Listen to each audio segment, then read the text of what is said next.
नमस्कार दोस्तों, आप सभी का स्वागत है हमारे चैनल DKG एकेडमी आप धवन जी में।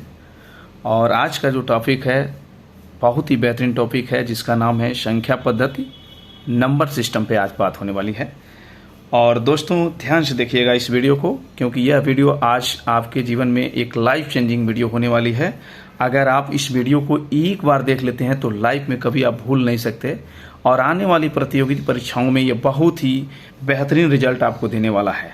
तो आइए इस पे हम बात करते हैं कि संख्या पद्धति क्या होती है और किन किन संख्याओं के बारे में यहाँ से जानकारी मिलने वाली है। तो हम आगे बात करने वाले हैं, तो फटाफट हम लोग तैयार होते हैं। थोड़ा सा समय बचाने की बात है तो समय भी इसमें बचाया गया है कि हम लिख करके पहले से रखे हुए हैं, केवल आपको यहाँ पे बताते रहेंगे और बाकी सारी चीज़ों का आपको मिलता रहेगा। जैसे अगर संख्या पद्धति की हम बात करें तो यहाँ पे जैसा कि हम जानते हैं कि किसी भी संख्या को लिखने के लिए, पढ़ने के लिए, गिनने के लिए जो अंकों का प्रयोग होता है वो अंकों की संख्या 10 है। और ये 10 अंकों के माध्यम से ही हम सारी संख्याओं को लिख पाते हैं, पढ़ पाते हैं, समझ पाते हैं। एग्जाम्पल के तौर पर अगर बात करें तो ये संख्याएं हैं। आपका इस संख्या का जो बात हम करेंगे 0, 1, 2, 3, 4, 5, 6, 7, 8, 9। ये आपकी 10 संख्याएं होती हैं जिसके माध्यम से हम सभी संख्याओं का निर्माण करते हैं या हम लिखने पढ़ने में इसको समझ पाते हैं।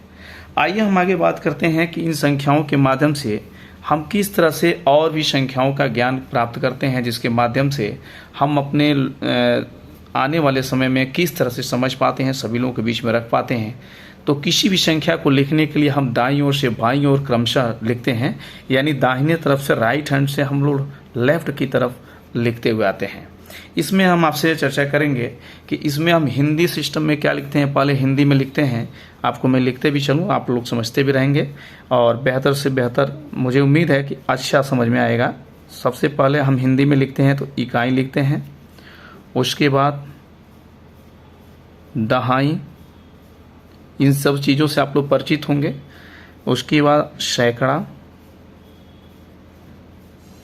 सैकड़ा के बाद हजार, हजार के बाद 10,000 और 10,000 के बाद लाख। ये हुआ सिस्टम, जो पद्धति होती है जो इंटरनेशनल सिस्टम में आती है। अब हम इसको इंग्लिश में भी लिख सकते हैं।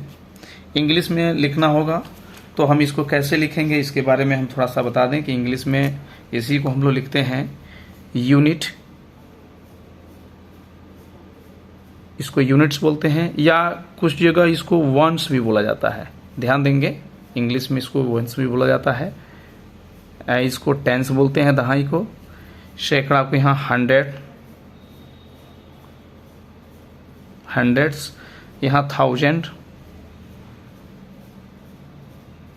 थाउजेंड्स, यहाँ 10,000,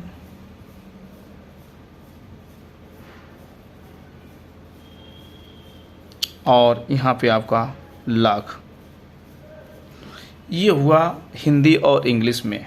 नंबर की बात करें तो नंबर कैसे लिखा जाता है, तो नंबर भी मैं लिख के आपको बताता हूँ और ये नंबर भी देख लेंगे। यहाँ पे 1, यहाँ पे 10, 100, 1000, 10,000 और 1 लाख।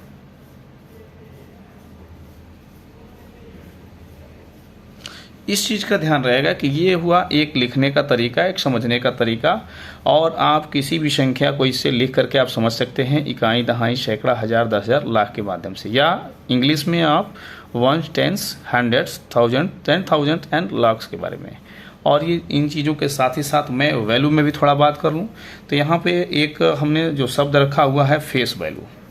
यहाँ पे जो फेस वैल्यू की हम बात करेंगे, ये फेस वैल्यू मतलब वही चीज़ है जो आपको बहुत सारे प्रतियोगी परीक्षाओं में देखा हमने कि बच्चों को या जो भी हैं हम एग्जाम में जाते हैं तो उसमें क्या होता है कि शब्दों का खेल होता है। शब्दों में जैसे फेस वैल्यू, यहाँ हम लिखेंगे अंकीय मान, कहीं कहीं अंकित मान भी लिखता है। लोकल वैल्यू का मतलब होता है जैसे मान लीजिए जातीय मान, इसमें पूछ देता है जातीय मान, तो सब लोग कन्फ्यूज हो जाते हैं कि ये तो हमने सुना ही नहीं है। तो यहाँ पे ये आप जानते रहें कि ये जातीय मान होता है। और प्लेस वैल्यू तो सभी लोग जानते होंगे, नहीं जानते हैं तो फिर जान लीजिए स्थानीय मान, ये सभी लोगों को मालूम होगा स्थानीय मान। अब थोड़ा सा इसमें हम अंतर बताएंगे कि इसमें क्या क्या अंतर है, तो इसके नीचे मैं लिखा हूँ। जैसे यहाँ पे 375 यानी फेस, इसमें 3 फेस दिख रहा है आपको, यहाँ 7 दिख रहा है, यहाँ पे 5 दिख रहा है, तो ये फेस वैल्यू है, यानी आपका अंकीय मान, जो अंक लिखा है वही चीज़ यहाँ दिखाई जाती है। जातीय मान का मतलब अगर 3 है तो 3 कौन सी है, मतलब सैकड़ा में है या 7 आपका दहाई में है, 5 आपका इकाई में है, तो ये जातीय मान में कि किस जाति में है, मतलब इकाई, दहाई, सैकड़ा। अब हम बात करते हैं स्थानीय मान। जैसे स्थानीय मान में अगर 3 का स्थानीय मान अगर आपको बताना हो तो 3 का स्थानीय मान में लिखेंगे 3 और गुणे इकाई, दहाई, सैकड़ा, यानी आप यहाँ पे 1 सैकड़ा यानी 100 का गुणा करेंगे, यानी यह आपका आंसर आएगा 300, यानी ये सैकड़े के स्थान पे है। तो ये तीनों चीज़ों का अंतर हुआ। अब हम बात करेंगे बहुत ही शानदार, इसमें जो टॉपिक के तहत जो बताया जा रहा है, आपको हम जो बताने का प्रयास कर रहे हैं, ऐसा जो ये क्वेश्चन मैंने उठाया है जो कहीं भी आपको ना तो किताब में मिलने वाली है और ना ही किसी वीडियो में मिलने वाला है। तो मैं समय को बचाते हुए, क्योंकि ये मैं वीडियो में चेक कर रहा था तो बहुत लंबा जा रहा था, इसलिए हमने इसको लिखित रूप में पहले से लिख लिया है और आपके सामने में बताता चल रहा हूँ कि कम समय में आप सभी लोगों को बेहतर से बेहतर नॉलेज मिल पाए। मैं उम्मीद करूँगा कि आप सभी लोग को बेहतर लग भी रहा हो, और अगर आपका कोई सुझाव होगा तो कमेंट बॉक्स में जरूर देने की कृपा करें। साथ ही साथ आप लोग इस चैनल को लाइक करें, सब्सक्राइब करें एंड शेयर भी कर सकते हैं जो भी अपने जानने वाले उनको, कि ज़्यादा से ज़्यादा जानकारी उन तो सभी लोगों के पास पहुंच सके। अब हम बात करने वाले हैं कि संख्याओं के प्रकार के। आप लोगों ने सुना होगा कि संख्याओं के जो प्रकार हैं इसके बारे में बहुत सारी चर्चाएँ होती हैं। तो संख्याओं के प्रकार में हमने टाइप्स ऑफ नंबर, हिंदी और इंग्लिश में दोनों हमने थोड़ा बहुत प्रयास किया है कि हो सकता है कि अगर कहीं कहीं नंबर संख्याओं में नहीं पकड़ में आते हैं या शब्दों में नहीं पकड़ पाते हैं तो आप उसको इंग्लिश वर्ड से पकड़ सकते हैं। तो चलिए हम संख्याओं के प्रकार के बारे में पढ़ते हैं। पहला नंबर प्राकृतिक संख्या। प्राकृतिक संख्या वे संख्याएं होती हैं जो नेचुरल नंबर इनको कहा जाता है, जो शुरुआत होती हैं, जो शुरुआत किया जाता है, ये शुरू होते हैं नंबर 1 से। 1 2 3 4 5 6 7 8 9 डॉट डॉट डॉट ETC, ये सभी प्राकृतिक संख्या, नहीं प्राकृतिक संख्या आती हैं, कहीं कहीं प्राकृतिक भी लिखते हैं। ये नेचुरल नंबर हैं जो शुरू से ही आते रहते हैं। अब हम बात करेंगे कन्फ्यूजन जो होती हैं उसको मैं दूर करने का प्रयास कर रहा हूँ। मैं बार बार इस चीज़ को बताऊंगा कि प्राकृतिक संख्या 1 से शुरू होती है, ध्यान दीजिएगा, यह 1 से ही शुरू होता है।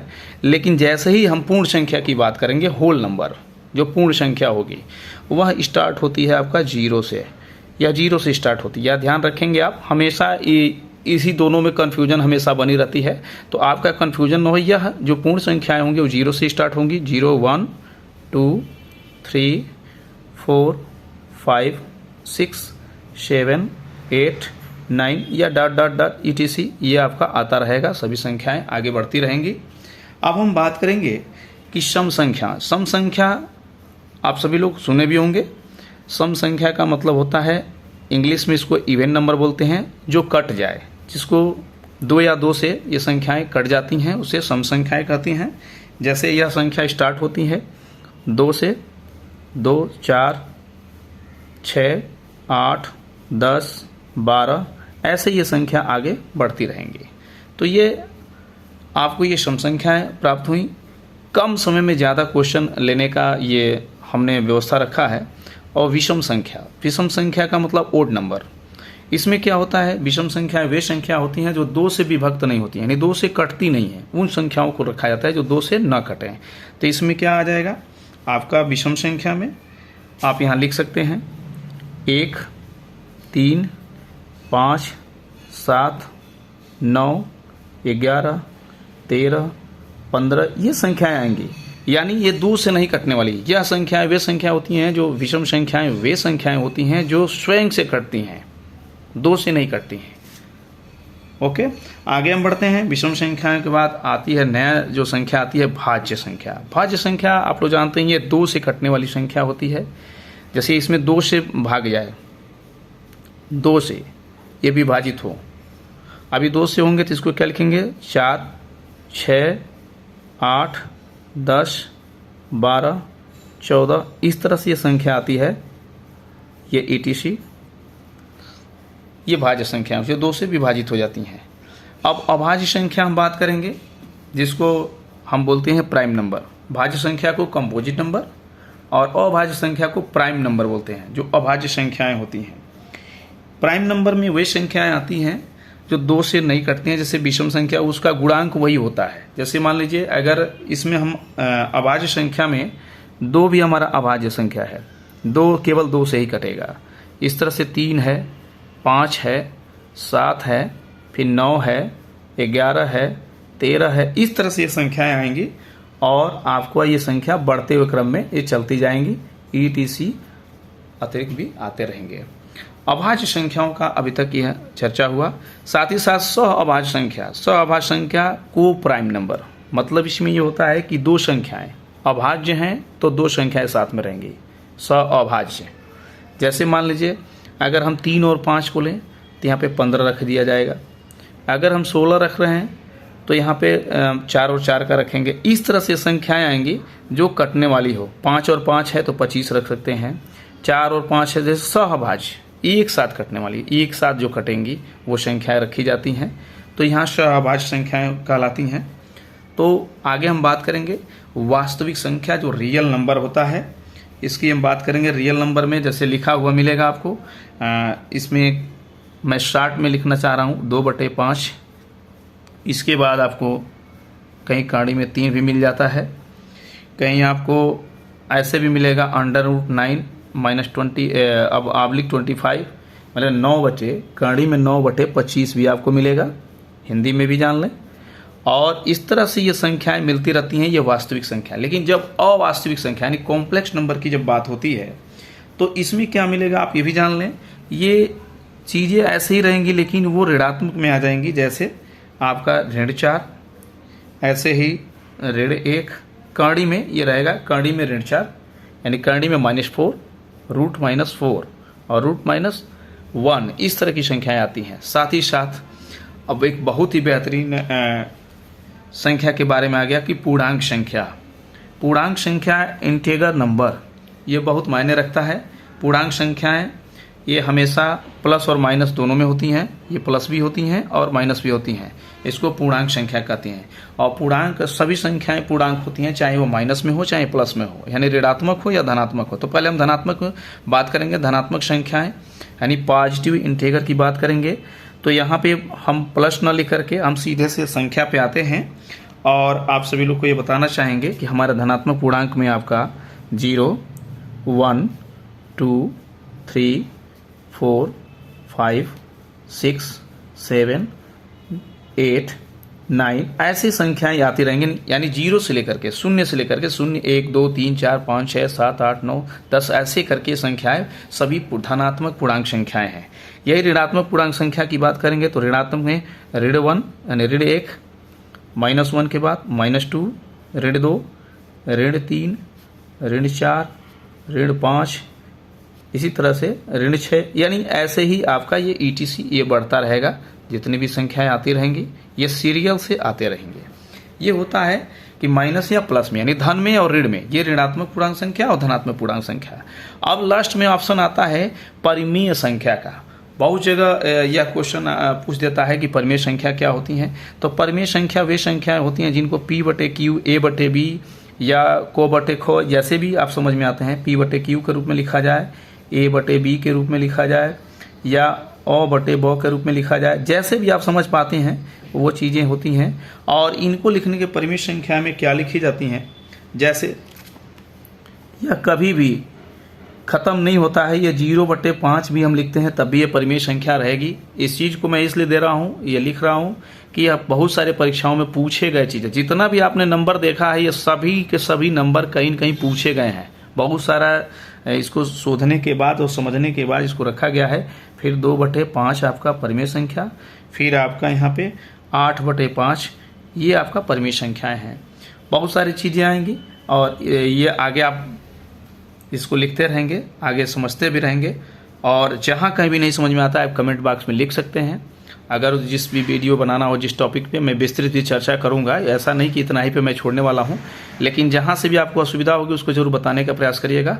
अपरिमेय संख्या की मैं बात करूंगा तो यहाँ पे आप लिखेंगे √2, यहाँ भी √3, यहाँ पे √5। ये अपरिमेय संख्या है जो परिभाषित नहीं होती हैं। परिमेय संख्या हमेशा परिभाषित होती हैं जिसका मान निकलता है, और अपरिमेय संख्याएं अपरिभाषित होती हैं जिसका परिभाषित नहीं हो पाती हैं, यानी इनका मान नहीं निकल पाता। ये हमेशा पॉइंट में चले जाते हैं, माइनस में चले जाते हैं। तो इन सभी चीज़ों को जो जितना भी अभी हमने आपको ज्ञान दिया, यहाँ पे जो हमने बताने का प्रयास किया, जो भी हमारे पास रहा हमने आपको बताने का प्रयास किया। तो thank you so much, all the best. और जैसा भी हो आप लोग बेहतर से बेहतर कमेंट्स में ज़रूर लिखेंगे, और जैसा भी आपको वीडियो की आवश्यकता होगी हमको ज़रूर लिखेगा। तो आप चैनल को लाइक करें, सब्सक्राइब करें, शेयर करें, और अपने जानने वाले लोग को ज़रूर शेयर करने की कोशिश करें। थैंक यू, धन्यवाद।